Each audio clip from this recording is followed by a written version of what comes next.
guys, right now we're inside the Shinkansen, the bullet train here in Japan. This is bound to Tokyo. Came from Osaka, as you have seen in an earlier video. We are booked in a green car. This is a more premium seat assigned to us. You can see that the seat here has some footrests, slots for chargers and power adapters, some lights, a larger setup table than the regular. We haven't had our breakfast or lunch yet, and we've ordered some items from the station. This is pork bun. I saw that this is freshly made. Oh, these are the buns. Yeah. This is yellow wasabi. Wow, the porky flavor. It's so fatty and so sinful. It's soft inside and also has some crunch because of the onions. The bread is soft and fluffy. The wasabi also added a hint of spice. The suspension of the bullet train. It's not bumpy in any way. We are having a smooth ride. We also ordered our bento boxes earlier at the station, so this is my bento box. This seems like marinated pork belly. Ah, look at that. Looks really yummy.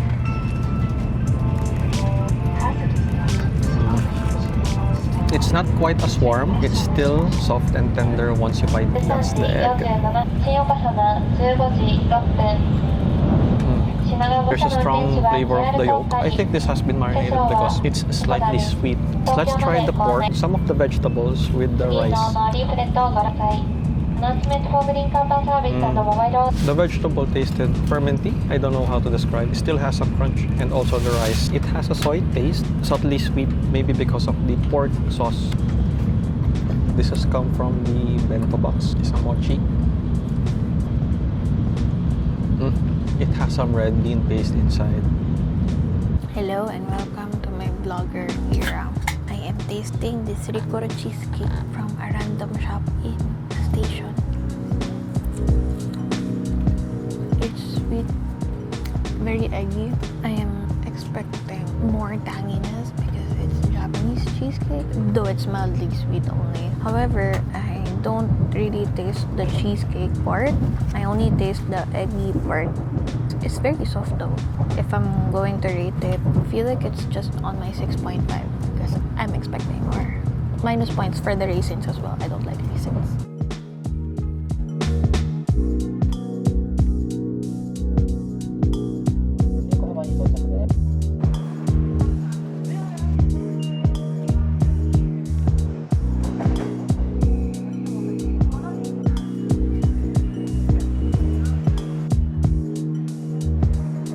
We're now at Tokyo, Japan. We just left the train station. Let's go to our Airbnb.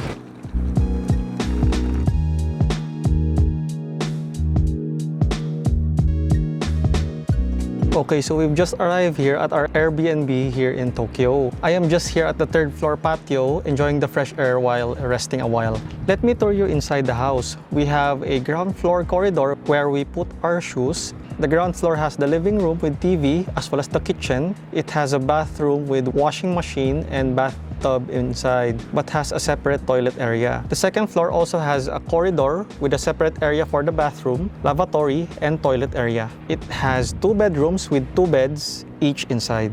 The third floor only has 1 room where me and my wife will stay, but has its own toilet and shower room in one. It also has a patio where I am now, where we can dry our clothes right there after washing. So we will just rest a while here. So for now, please like, share, and subscribe if you haven't already, and click on the bell icon so you can help the channel.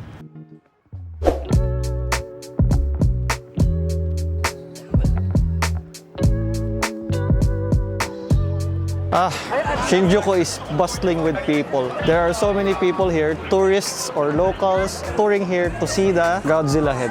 That building.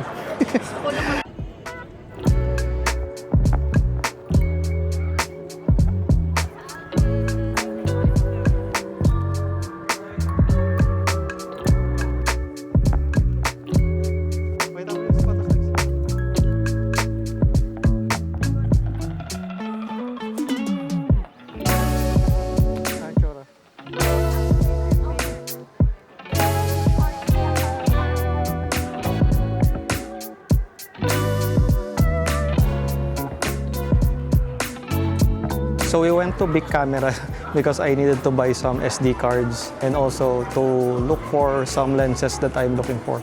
This is just like Yodobashi but with lesser people. I just got my SD card here. Unfortunately, they don't have any EFM lenses here because it is already phased out and sold out as the staff told me.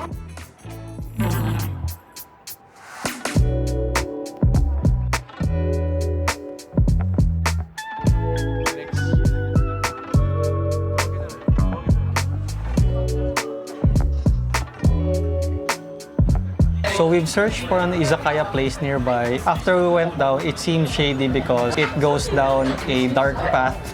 But once we saw the inside establishment, it seems like a posh izakaya place. First, let's try the Sapporo draft beer. Oh, it has a light flavor, fizzy but refreshing. It also has a dry aftertaste like Asahi. I'll also taste the Genki grilled with salt because it was ordered by my brother and it costs around 6,000 yen. So I must try that one. So this is a bit of the Genki.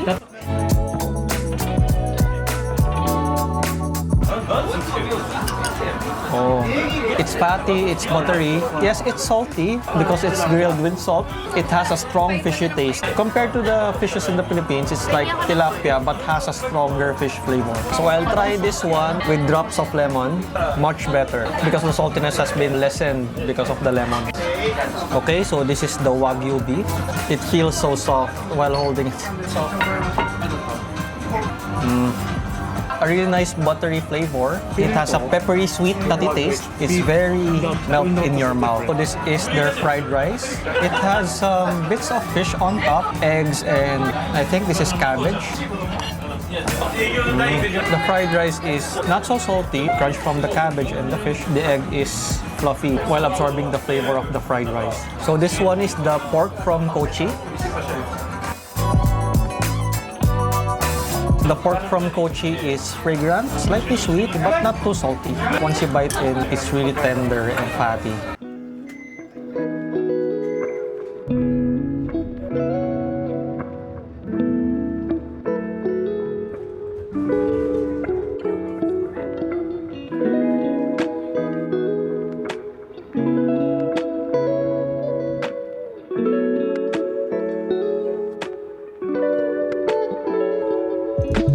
We're now here at Tokyo Mode Gakuen here in Shinjuku. So this is the supposed meet-up point for the Mount Fuji day tour that we have availed through Klook. And we're waiting for the organizer to meet us.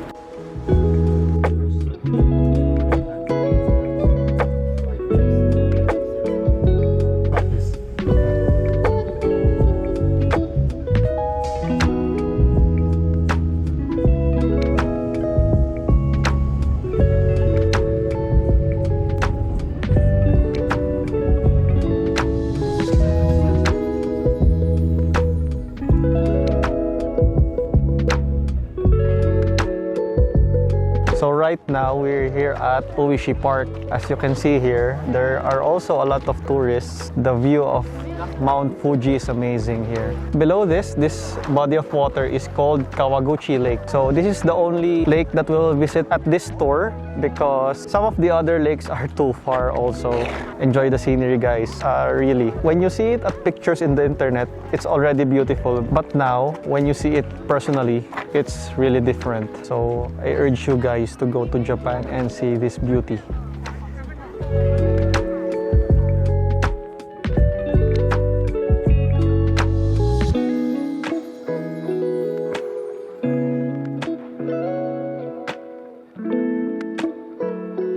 Okay, let me just taste this Hokkaido ice cream from the ice cream shop at the second floor of this building. Wow. It's creamy, not too sweet. I think it's flavored vanilla, even if it's called Hokkaido, so decent.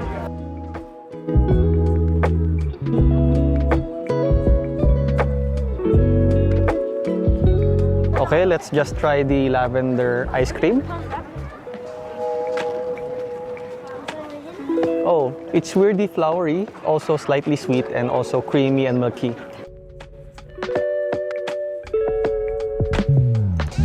Okay, so we're now at the famous Lawson that is near Mount Fuji.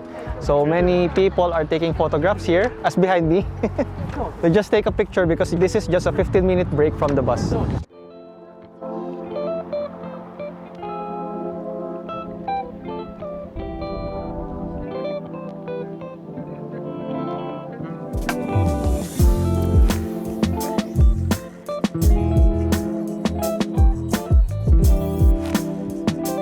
Right now, we're at Oshino Hakkai village. As you can see here, there are tons and tons of tourists here also. This place locates around different types of ponds within the area of Mount Fuji. The guide only gave us around 1.5 minutes of time. We'll have our lunch and go to the scenic photo places where we can take our pictures. Okay, so we found a cold soba restaurant here. They also serve other Japanese food. So I just ordered the cold soba noodles with shrimp tempura. This is the big serving of cold soba. So what we must do here, because it's cold soba, we must dip it in the sauce. And dip it in the sauce. I'd imagine there.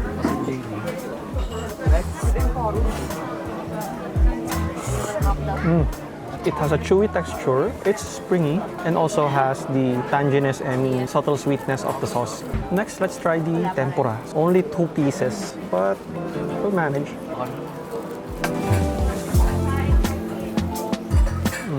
The breading is still crunchy. It has some umami, even without the sauce. This is a fresh prawn because it has just the right bite. Okay, let me just taste the leftover tofu that my brother gave me. It was said that this is their specialty here.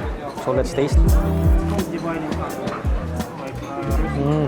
It's silky, it's smooth, it's not in flavor because of the tofu. It tastes fresh. That is the best description that I can give.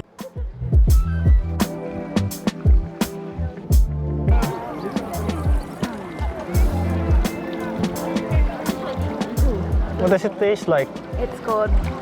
Cold and It's cold and it feels clean, but it's water. Normal water. so let me just taste the water from Mount Fuji.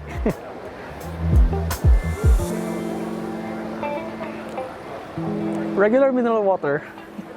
Nothing special, but it's cold.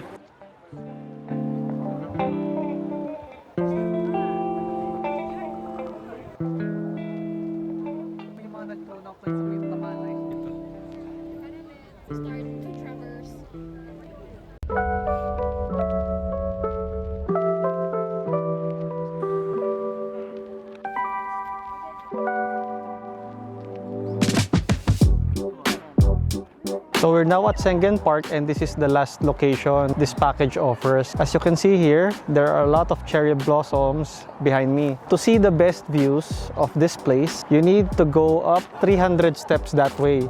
So I didn't choose to go up because I'm too tired to go up. I'll give you some clips of what you can see here when you don't go up. There are some stores here and some stalls, and also the cherry blossom itself. The view of Mount Fuji is behind me but covered with trees. Here at Sengen Park, there's a secret spot. So that is the CR. They have signs on how to go here. That is Mount Fuji. So if you want to take pictures without much people, you should go here. So there is a stall that sells Fuji apple. So it would be a waste if I didn't try Fuji apple at Mount Fuji. One bite.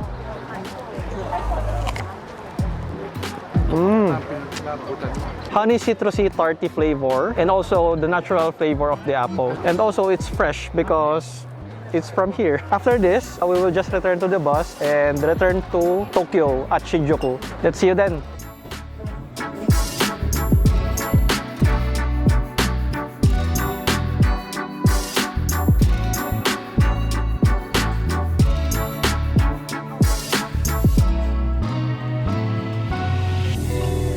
We're now back at Shinjuku.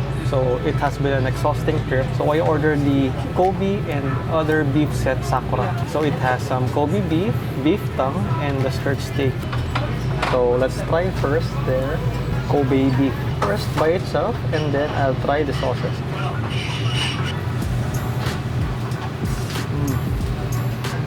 That's really good. The beef is so tender, so fatty. Not tough in your mouth, but still buttery and savory and slightly sweet by its own juices. I'll try this with the soy sauce, which is labeled purple.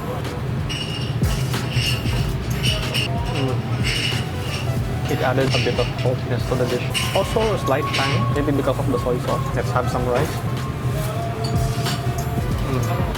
The rice is just al dente. It has the flavor of the furikake, which is garlicky, still savory. Next, we'll try the chili sauce. See that redness? Oh, it's not too spicy. It only has a hint of pepperiness and sweetness. Let's try their miso soup. There are seaweeds at the bottom and sesame seeds. Here are the seaweeds. Let me just mix them up. Oh, the hit of umami as that seafoody flavor is very refreshing. Also, there is a slight hint of nuttiness because of the sesame seeds. Okay, let's try the kimchi. Just to freshen up the palate. It has a sour and tangy taste while having a fermented feel because it's kimchi. So next, let's try the beef tongue. It has a thinner slice. This has a milder taste, having a melt in your mouth feel. You must not overcook it so as you can get the correct texture. So I've just added some garlic sauce for my beef tongue, that white one.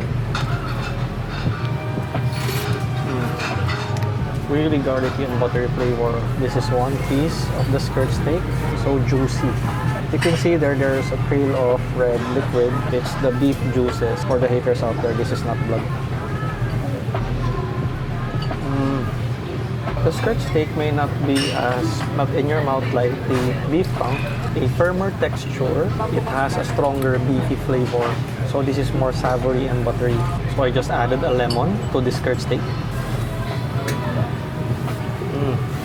It added that acidic and tangy taste. It balanced out the savory flavor of the skirt steak. Overall, my experience here in Yakiniku Life is almost the same as in the Philippines. The main difference is the taste of the meat. So the meat here is leagues better than what we have in the Philippines. Okay, so after having dinner, we're just going back to the Airbnb to rest because it's been a long day. First, please like, share, and subscribe if you haven't already, and click on the bell icon so you can help the channel. See you tomorrow, guys!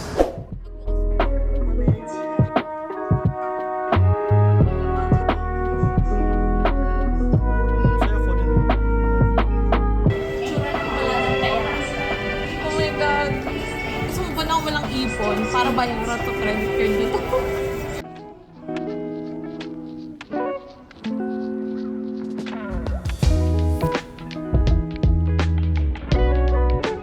Hi guys, today is day 3 of our Tokyo trip. So we will go from Shinjuku to the Shibuya area. So today is warmer weather than the previous days. You can see my drip. I've worn shorts. Let's go.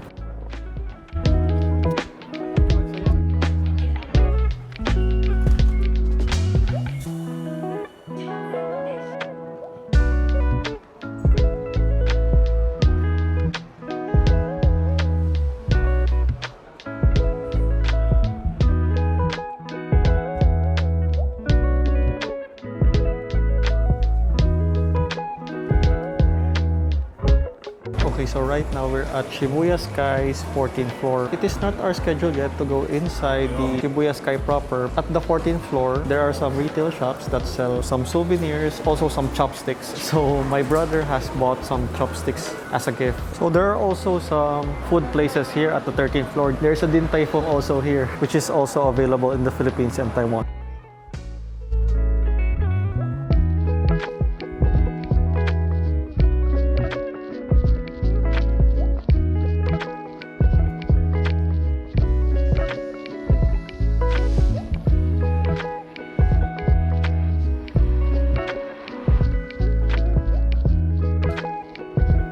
Okay, so I've just borrowed some camera strap because I cannot bring my small tripod with me because of regulations here.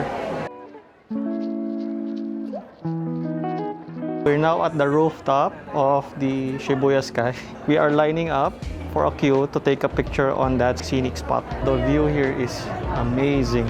The skyline of Tokyo is so gorgeous. Okay, so the view here at the roof deck is even better. So they have a helipad back there. This really looks like the tallest building here in Tokyo. My wife is enjoying back there, taking photos of herself. Okay, so back there is a long line of tourists lining up for that scenic photography spot.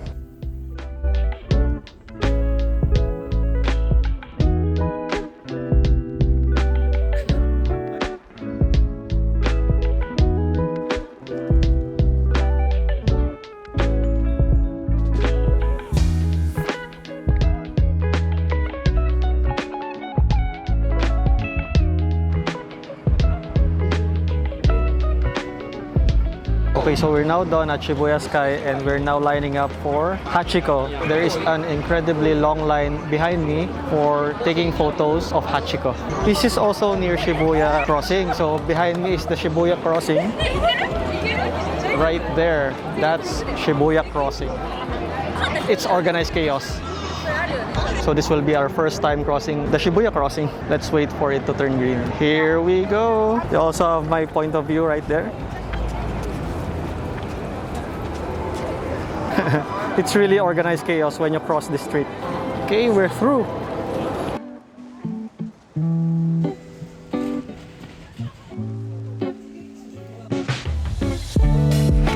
Right now, we're inside Genki Sushi for our lunch here at Shibuya. This is a conveyor belt-based sushi place, so you need to order through the menu and it will be delivered to you via conveyor belt. So right here, I've ordered the horse meat sushi, the swordfish high fatty meat sushi, king salmon sushi, and then the tuna steak. First, let me just try the horse meat sushi. Yes, that sauce on top. It's weird because I'm eating this raw, but it tastes like beef but rare, and also the vinegary flavor of the rice. Here is the king salmon.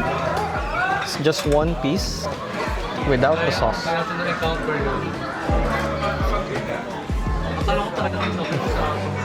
It has that strong salmon taste, buttery, melt in your mouth feel.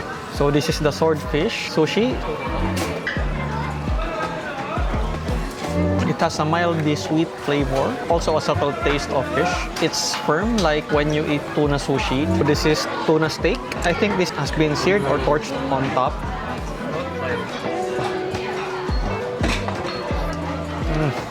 Typically, when tuna sushi is served raw, it is firm and it is dense. This tuna steak has a melt in your mouth feel. Also slightly saltier than the regular tuna sushi. So let's try their Sakura Mont Blanc. Oh, there is cream at the middle. It's a mixture of flavors, a hint of vanilla, a creamy taste of the whipped cream, and also the bottom, it tastes like green tea chiffon. Okay, so we're now at Parco, so we could see the Pop Mart here, and also the Capcom store, the Pokemon store, and also all the other game-related stores that we can find here. Okay, so I'm at the Pokemon Center here at Tokyo. I'm happy seeing Mewtwo face-to-face live. So here's Mewtwo. I wanted to order some Pokédolls and some stickers, but the line is too long. That is the line just to buy something. I think we'll just skip this one and take some photos and videos.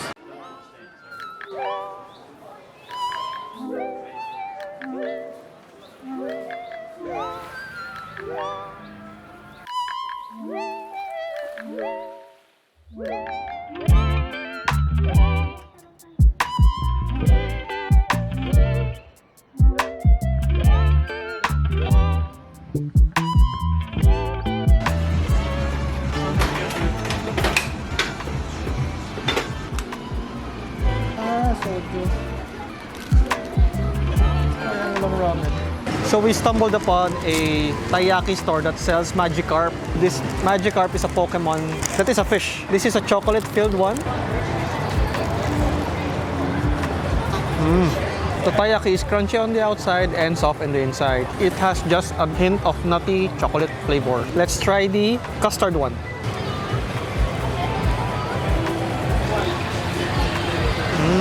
It has that custardy, creamy flavor, but the custard is eggy. Overall, decent Taiyaki.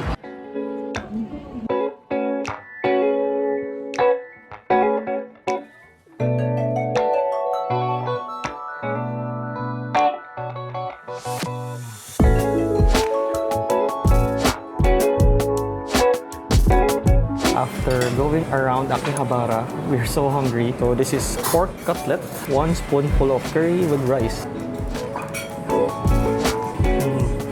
curry is savory sweet because I think Japanese people like their curry sweet. The curry is full of spice and peppery in flavor. Hints of caramelized onions, also honey. Not that spicy. This is not instant curry because I've seen that they have their curry stored in a pot and then poured it all over the plate. I think this is legit curry. The rice has just the right bite. The pork cut is thick, so crunchy on the outside and still soft and tender on the inside.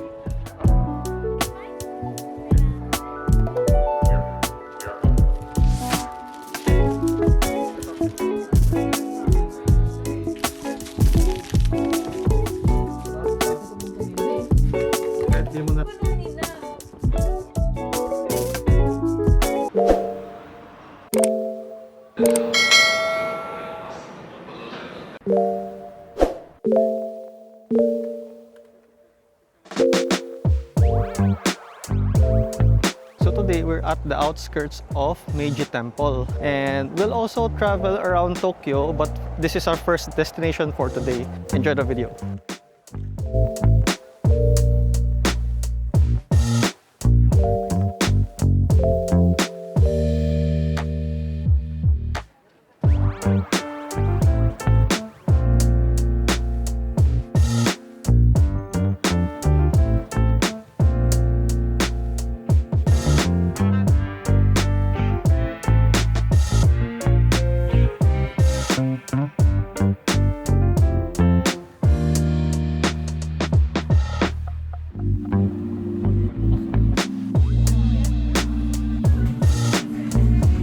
After going through Meiji Shrine, we were exhausted. We found a ramen place nearby, Afuri Ramen. We'll try to taste their yuzu ramen. So this is that bowl of yuzu ramen.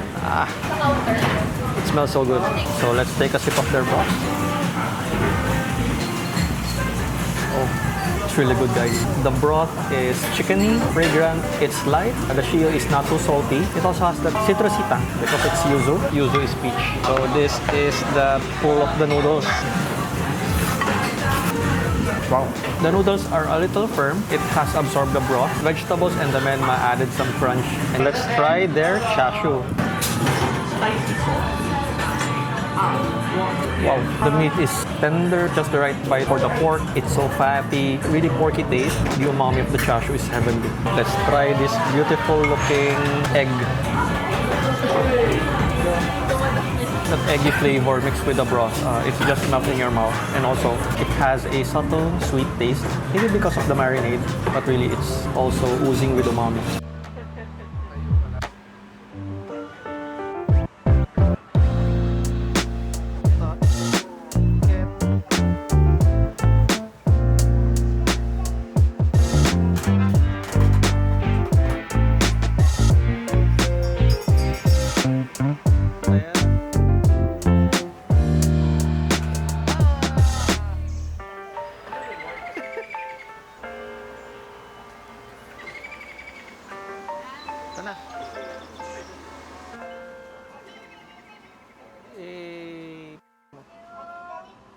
So let's taste the cafe latte of Anakuma Cafe.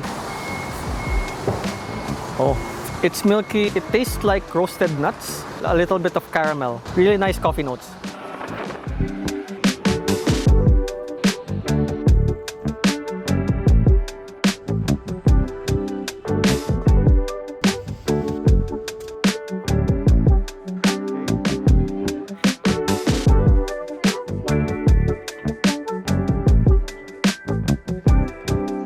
So we're now inside the view deck of Tokyo Tower. This is around 150 meters high and the view here is really amazing. Look at that. So here inside the view deck, there are several scenic photo spots that you can choose from. There's also a souvenir shop there if you want to shop for souvenirs. There's also a green screen right there for the photo card. So I just went down the main deck. There are glass floors there. As you can see. Just look at my brother.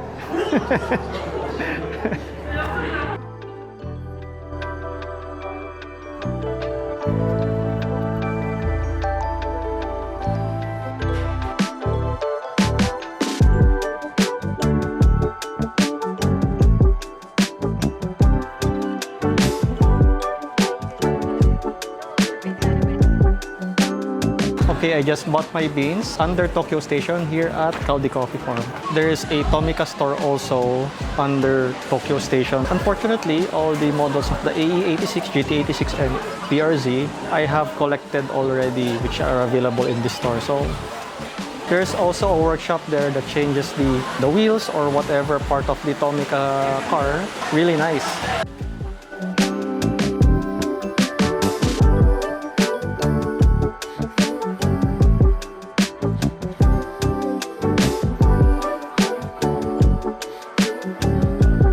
We're going up to the 10th floor and the upper floors using escalator only. So we are already at the 12th floor and I haven't found anything to buy. It's really exhausting. But at least I know what Uniqlo main branch here at Ginza looks like.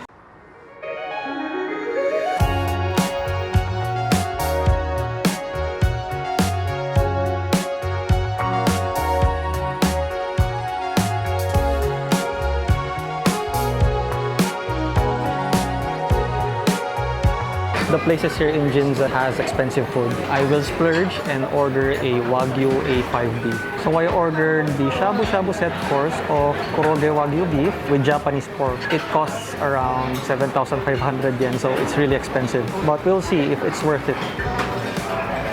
So let me just taste this aspara tofu. The tofu and the asparagus tastes earthy and nutty. It also has the tanginess of the mayonnaise on top and also some little bit of spice. Here is the plate of the Wagyu A5 and the pork. So look at that marbling.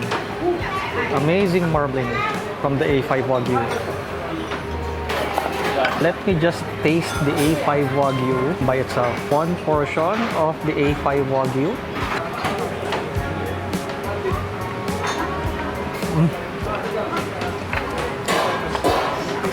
Wow, it just melted in my mouth. Buttery, it's so tender, it's melts in your mouth. So really, I've never tasted Wagyu like this before. So let's taste the Wagyu with the sesame sauce and the chili oil. With the sauce, yeah, it's dripping with sauce.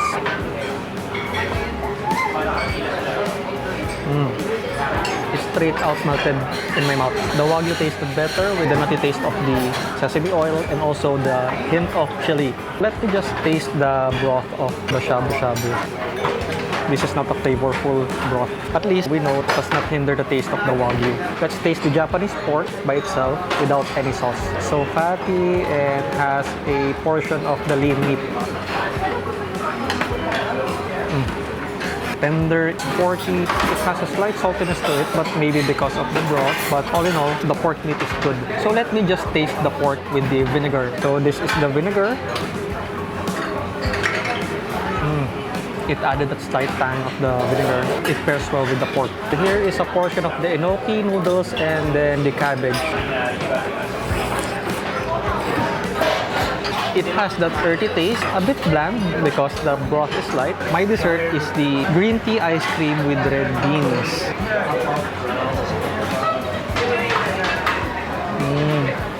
The red bean is slightly earthy and also a subtle sweetness. Together with the green tea, has grassy notes while being a little bitter. So after having our dinner, we'll just go back to our Airbnb to rest. It's the 4th day of our Tokyo trip. But first, please like, share, and subscribe if you haven't already. And click on the bell icon so you could help the channel. See you again tomorrow.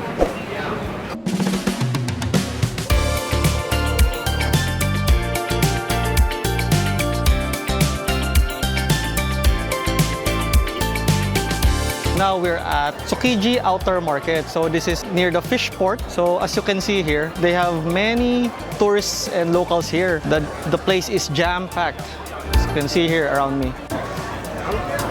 So let me just taste the tuna with wasabi. Lean but fresh. Soy also has some saltiness to it, so really the taste of a tuna stood out. It has that hint of spice, but I think this is just the instant wasabi, not the real one. Okay, so let's just try this tamagoyaki that we have seen from a stall. This is cold because there is a long line for the freshly cooked one. So it has some umami taste from the seaweed. It has that seafoody taste from the crab meat and also the shrimp meat that is inside. It has that eggy taste with a subtle sweetness to it. It's so soft and fluffy. So this is just a weird angle because we're trying to make some space. This is fatty tuna. This is one piece of the fatty tuna with some soy sauce. It's a melt in your mouth feel. Really, it's good, guys. It's also refreshing and fresh. This is a serving of salmon. I just put some wasabi on top. The umami, the buttery flavor, and also the spice of the wasabi. It's all mixed well. So this is also yellowtail.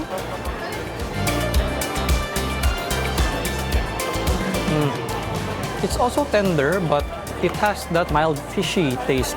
Okay, so we've stumbled upon a Wagyu store. It's that right there. So this is Tsukiji Oshitake. I ordered some Wagyu skewers. Look at that. One bite?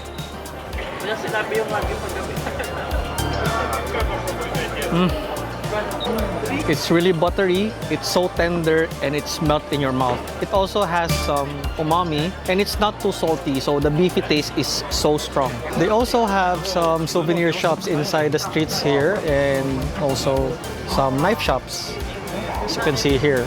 They also have some specialty coffee bean shops here, but they are already sold out, unfortunately.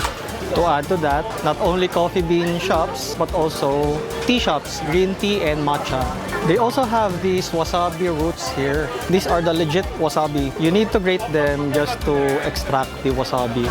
At last, we've reached Tsukiji Market, the famous ramen store here, which is called Wakaba Ramen. I only saw this through videos in YouTube. So first, let's try their broth. Oh. It's heavenly broth. It has the taste of fish and pork broth, and also it is just light while also having the tanginess of soy. So this is one long pull of the noodles.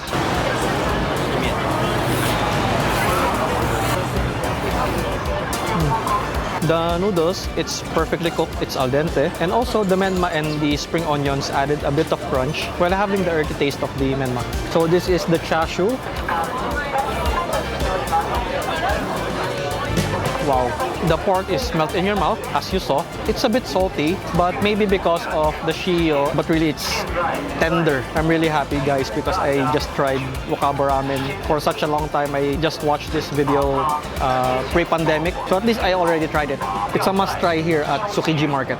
So we're just nearby Tsukiji Market. We went to the nearby Oshino coffee because it's so hot in here. Maybe this area is nearby the Philippines because it's really literally hot. So I ordered some cafe au lait. This is iced. I also poured some, I think, syrup. This is syrup for the cafe au lait here. Let me just taste this one.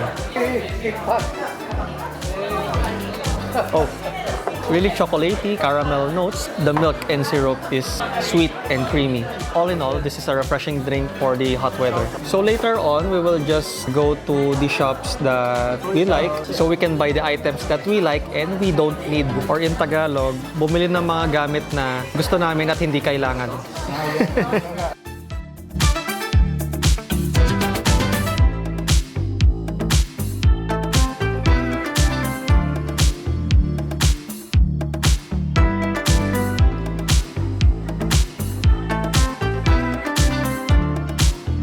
We came to Train Art Tokyo, so we could possibly buy the little thingy that has the sounds of the train, but unfortunately they're all out of stock. So how do you feel? Sad. So let's go to our next destination.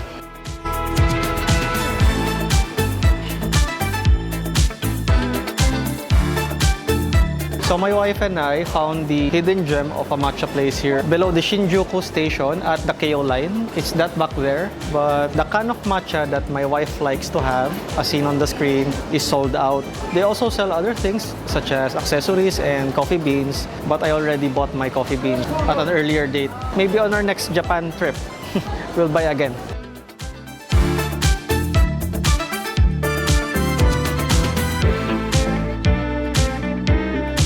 This is the famed Famichiki inside Family Mart. So this is the boneless chicken in the middle and also the egg sandwich on the sides. This is too big. The chicken is moist, it's tender, it's also peppery. The skin of the chicken is crispy. The egg also added to the fluffiness of the sandwich, and the bread is also soft. A perfect combination overall.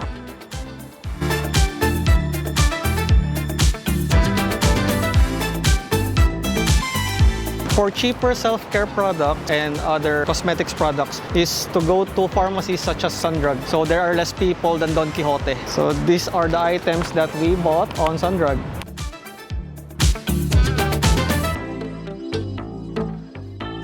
Okay, so we had our last minute shopping for clothes here at GU.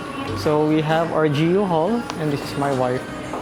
She just bought some shoes and I bought some jogging pants. If you spend around 5,500 yen here, it will be tax-free. It's a bargain to buy here because there are items already discounted on top of the tax-free option.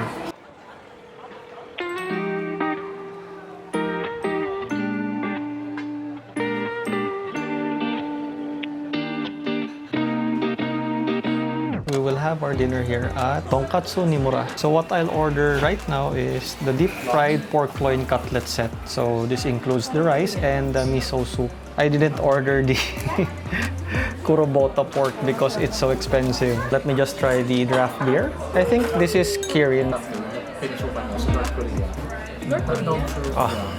It's not bitter, just enough dry aftertaste, refreshing.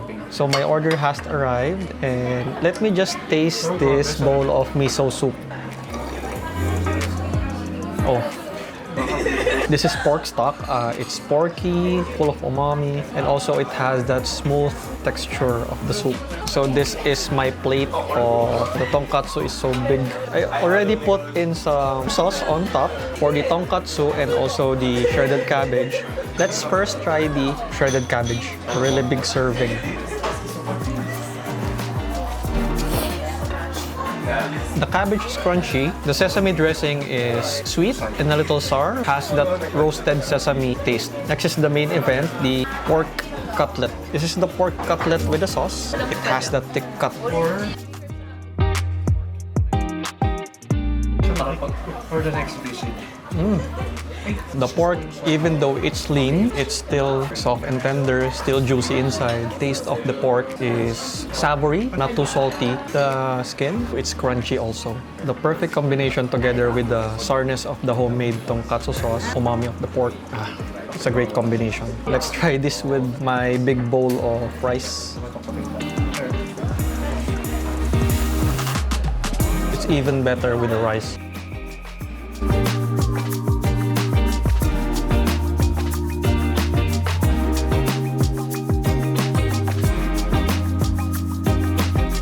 So I'm at the balcony of our Airbnb. Today is the day we fly back home. Sad to say guys, but this concludes our Japan trip. This is a really memorable experience. The culture and food here is amazing. Looking ahead, I will still go back here in the future. What I can take away from this trip is the cleanliness of the toilets and the bathrooms everywhere. From subway lines, malls, and even rural areas. It's really safe to take a dump anywhere. Please like, share, and subscribe if you haven't already, and click on the bell icon to help the channel. This is Tito Sed signing off for now. Thank you guys!